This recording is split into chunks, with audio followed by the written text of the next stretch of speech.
Hi friends, welcome to Sindhuja Vaisu kitchen. இன்றைக்கி நம்ம பார்க்க போகிறது முட்டை கிரேவி தாங்க பார்க்க போகிறோம். இது ரொம்ப சூப்பராக இருக்குங்க. சப்பாத்தியோட சைடிஷாக வச்சு சாப்பிட்டிங்கன்னா ரொம்ப அருமையாக இருக்கும். வெரைட்டி ரைஸோடு வச்சு கூட நீங்கள் சாப்பிட்லாம், ரொம்ப நல்லா இருக்குங்க. வாங்க இன்றைக்கி இது எப்படி செய்கிறதுன்னு பார்க்கலாம். அதுக்கு பேனில் 2 ஸ்பூன் எண்ணெய் சேர்த்துக்கிறேன். எண்ணெய் சூடாகட்டும். இப்போ எண்ணெய் சூடாயிடுச்சு. 1/2 ஸ்பூன் ஜீரகம் சேர்த்துக்கிறேன். அது கூடவே 2 பட்டை, 1 ஏலக்காய், 2 கிராம்பு சேர்த்துக்கிறேன்.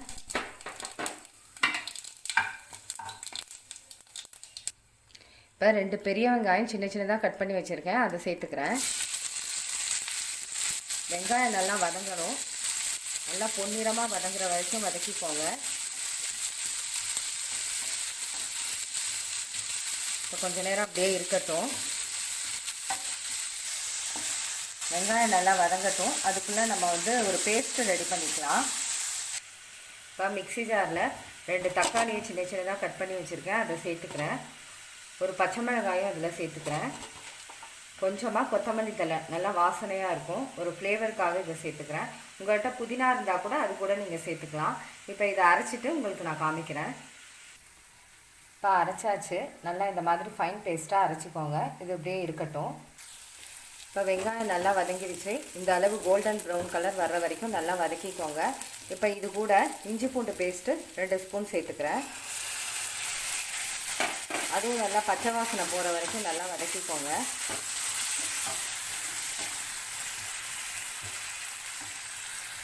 இப்போ இஞ்சி பூண்டு நல்லா வதங்கிடுச்சு. இப்போ இது கூட நம்ம மசாலாலாம் சேர்த்துக்கலாம். ஒரு 1/4 ஸ்பூன் மஞ்சள் தூள் சேர்த்துக்கிறேன். ஒரு 1/2 ஸ்பூன் மிளகாய் தூள் சேர்த்துக்கிறேன். தனியா 1 ஸ்பூன் சேர்த்துக்கிறேன். உப்பு ஒரு 1/4 ஸ்பூன் சேர்த்துக்கிறேன். நீங்கள் டேஸ்ட் பார்த்துட்டு அப்புறம் கூட உப்பு சேர்த்துக்கலாம். தனியா தூள் எல்லாமே நல்லா மிக்ஸ் ஆகிற மாதிரி இப்போ கலந்து விடுங்க. இதோட பச்சை வாசனையும் நல்லா போகணும். இந்த மசாலாவோட பச்சை வாசனைலாம் கொஞ்சம் நேரம் வதக்கிக்கோங்க. இப்போ கொஞ்சம் நேரம் இருக்கட்டும். இப்போ நல்லா பச்சை வாசனை போயிடுச்சு. இப்போ நம்ம அரைச்சி வச்ச இந்த தக்காளி பேஸ்ட்டை இதில் சேர்த்துக்கலாம். இதுவும் நல்லா அந்த பச்சை வாசனை போகணும், நல்லா வதங்கணும். கொஞ்சம் நேரம் சிம்லேயே வச்சு நல்லா வதக்கிக்கோங்க. கொஞ்சம் நேரம் அப்படியே இருக்கட்டும். இப்போ கிரேவி நல்லா திக்காயிடுச்சு. இப்போ இந்த டயத்தில் நம்ம கொஞ்சமாக கரம் மசாலா சேர்த்துக்கலாம்.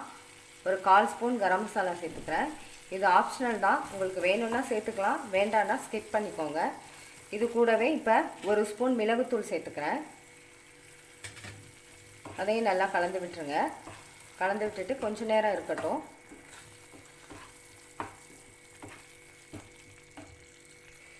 இப்போ கிரேவி நல்லா திக்காக இருக்குது. இப்போ எனக்கு கொஞ்சமாக தண்ணி சேர்த்து கொஞ்சம் கலந்து விடுங்க. இதே ஸ்டேஜ்லேயே நீங்கள் முட்டை கூட சேர்த்துக்கலாம்.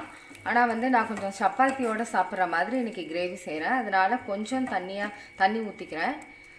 கொஞ்சம் நேரம் இருக்கட்டும், கொஞ்சம் கொதிக்கட்டும். இப்போ நான் 3 முட்டையை வேக வச்சு எடுத்து வச்சுருக்கேன். இப்போ அதை இந்த மாதிரி கட் பண்ணி வச்சுக்கோங்க.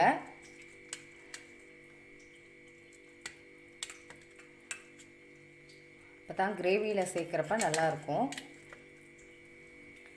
நீங்கள் கட் பண்ணாமல் கூட லைட்டாக ஒரு கீரல் போட்டு கூட வச்சுக்கலாம், அதுவும் நல்லா தான் இருக்கும். இது இப்படியே இருக்கட்டும். இது கூட இப்போ கிரேவி ரெடி ஆகிடுச்சு. இது கூட கொஞ்சமாக கொத்தமல்லி தழை சேர்த்துக்கலாம். இதையும் ஒரு தடவை கலந்து விட்டுட்டு இப்போ இதோட நம்ம முட்டையெல்லாம் சேர்த்துக்கலாம். இப்போ கட் பண்ணி வச்ச முட்டையை ஒன்று ஒன்றா சேர்த்துக்கலாம்.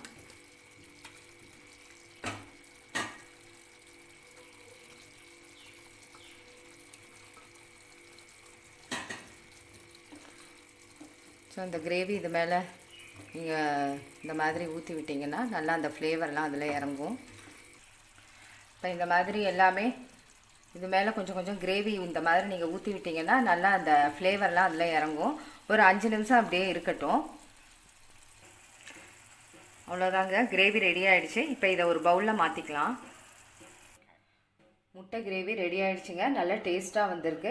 இது வந்து சப்பாத்தி கூட வச்சு நீங்கள் சாப்பிட்லாம், வெரைட்டி ரைஸ்கோட கூட நீங்கள் வச்சு சாப்பிட்லாம், ஒயிட் ரைஸில் கூட நீங்கள் கலந்து இந்த கிரேவி வச்சு சாப்பிட்லாம். ரொம்ப அருமையாக இருக்குங்க.